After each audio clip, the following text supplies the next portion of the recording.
What's going on, ladies and gentlemen? It's your boy Far Rock 22M, aka Infamous Owen, infamous underscore Owen on IG. So, this is a quick follow up from the last video I made about the fresh air fund. Yo, y'all need to go check that out for real. But anyway, yeah, so basically, I was trying to tell you that, the Fresh Air Fund is a summer camp that most of us go to. Most of the inner city kids, that was poor went to during the summers of the 90s and the 2000s and the 80s and stuff like that. Well, now I'm here to talk to you today about one of the stories that probably scared me for about 2 years straight. You know what I'm saying? So I'm gonna tell you, man, them campfire stories was no joke at Camp Pioneer, boy. So this is the story about Herman. Herman was an escaped convict that happens to eat children. Now, now you gotta understand, right? The way the camp is set up, those cabins. Think about it, right? The only thing we had on the doors for cabins were like those shades that you had in them classrooms in the public schools. Remember the shades that you pull down with the stick? That's kind of like what we had for a door. So you have to keep that in mind. So anyway, the story goes about this guy, Herman. He was once a camper who was violated by counselors and violated by other children. So what happens? He went crazy and he ends up coming back to the camp as an adult to kill the counselors. He killed one of the counselors, so boy gets locked up. You know what I'm saying? He gets locked up. He's going crazy and stuff like that. But he still has a list of people that he wants to take out. You know what I'm saying? List of counselors and a list of the old campus that was with him at the time. So now this dude, word goes out that he escapes from prison. You know what I'm saying? Now, mind you, the prison is not too far from where the camp was because this is all upstate New York.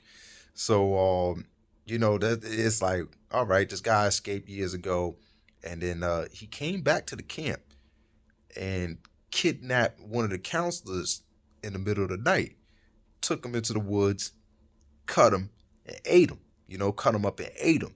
You know what I'm saying? Not only he did that to one counselor, he did that to a couple of counselors. You know what I'm saying? This is like what they said happened back in like the 80s or something like that, like the late 80s. So it wasn't that far ahead from when I went there. So and it's like, yeah, Herman, he walks the woods at night. He knows these woods like the back of his hand. And now since he got revenge on all the counselors that he need to get revenge on, now he's coming for kids. Now this guy, he just comes into random cabins and he'll snatch you out at the middle of the night, take you up in the middle of the woods, and then torture you and eat you. So, when I'm hearing this story, I'm like 12 years old at the time. So, of course I'm from the hood. You deal with hood stuff, but now I'm in the middle of the woods.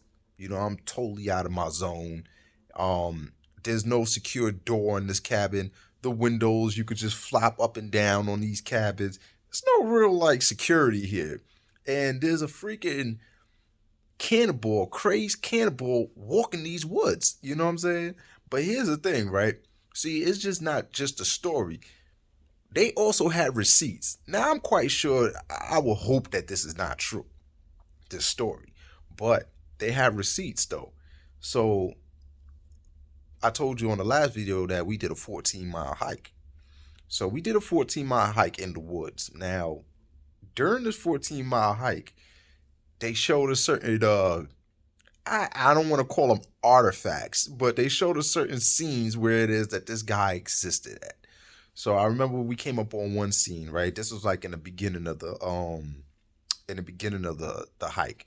So we probably about maybe 2 or 3 miles into the hike, and we see the covers, like there's a site where there's like covers and like stones around a fire or whatever.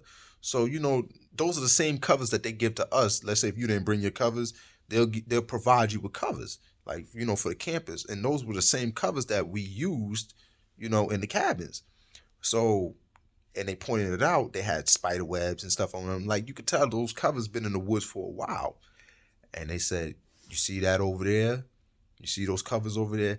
That's where Herman brought one of the kids to eat them at." You know what I'm saying? He'll bring you out in your covers, you know what I'm saying, drag you out by the covers and you know what I'm saying, and torture you and beat you in the middle of the woods. You know, he'll drag you like 2-3 miles into the woods. I don't.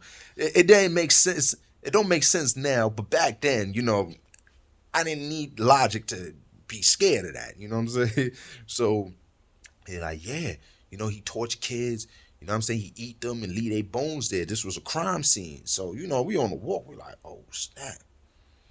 Yo, this.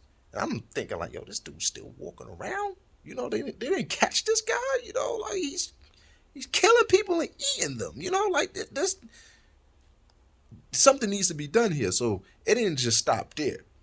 So as we're going more on the hike, we happen to come across this shack that was boarded up. You know what I'm saying? In the woods, it was like a boarded up type of shack. I don't know if it was like a tool shed or it was probably somebody's home, but it was boarded up. Looked like the doors was chained, and they said, "Yo, that's where Herman used to live." You know what I'm saying? Herman lived in that hut right there. And you know, when the police came and raided it, he wasn't there. You know, he was long gone, but they found bones of, you know, kids and adults in that house, so they boarded it up so he wouldn't come back. So I'm like, oh snap, like, so they knocked his crib and they didn't find son, or he must have escaped or something like that. But I'm like, and that was it. So that wasn't only it. So as we got more into the hike, you know, we hiking. This is a 14-mile hike, and now we get on the top of this hill. It's like a gorge. You know, we like I said, we in the mountains. So then we so high up that we could see this building. It looked like a facility. It looked like a jail facility. I don't know if it's a jail facility, but it looked like it could be one. You know what I'm saying? And they said that's the facility that Herman escaped from. You know what I'm saying? And then from what I can remember, it did look like a jail. It could have been Dutchess County, uh, County Jail. It could have been Fishkill because the camp was in Fishkill, New York. So I don't know, but it looked like people was in the yard. It looked like something. It looked like a secure facility, and they said he escaped from there.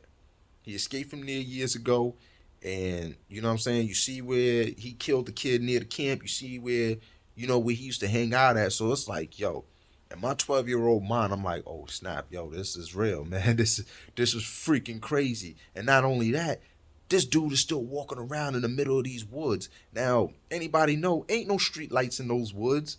You know what I mean? If you ain't got a flashlight, it's pitch black out there. So just imagine, man, you know what I'm saying? Like, now I sleep by the door at night, you know what I'm saying? But even if I didn't sleep by the door, there's nothing to protect us.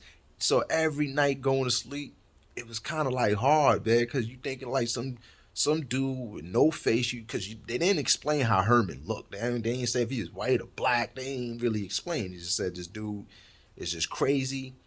You know what I'm saying? He went crazy. He escaped from jail, and now he's bringing revenge on everybody, even on people who had nothing to do with nothing. You know, now he's out. He got it out for the campus. So I'm like, damn, man.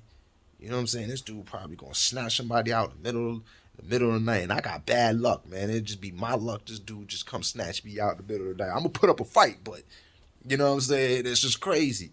So, like I said, man, that right there was one of the stories that really kept me on edge because it wasn't like a boogeyman. This was like a real actual person. Now I'm quite sure that this Herman guy doesn't exist, but you know, they didn't make him out to have no magical powers or nothing. It was just some crazy dude that escaped from prison, getting revenge on people and eating people, and that to me was believable.